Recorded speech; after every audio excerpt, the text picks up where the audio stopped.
এটা? Hi friends, আমরা তো বেরিয়েছি। কোথায় যাচ্ছি?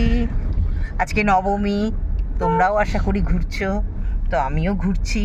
তবে আমার জামাই আমাদের ঘোরাচ্ছে, ছোট জামাই। তো আমরা এখন যাচ্ছি। কোথায় যাচ্ছি আজকে জানি, কল্যাণীর সাইড যাচ্ছি। তো তোমরা দেখতে থাকো দিদি কোথায় যাচ্ছে।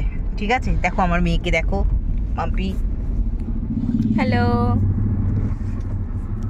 উঠতে পারছি না, স্ট্রিকটা নেই তো। শুভ শারদীয়ার শুভেচ্ছা। আজকে শুভ মহানবমী, তো সবাই খুব ভালো কাটিও। ঠাকুর ঠুকুর সবাই দেখতে যাও, আনন্দ করো, মজা করো। সোনু আয়, সোনু আয়, দাও আমাকে দাও। নে বল, একটু সরিয়ে। হ্যাঁ এই তো বল। এমন করে নিস, এমন করে এমন করে হয় না, হয় না, হয় না, লম্বা করে লম্বা করে। হ্যাঁ এই তো বলো, কিছু বলে দাও। হাই, আমরা যাচ্ছি, টাটা বাই। সবাই আছি একসাথে, ঠিক আছে, টাটা।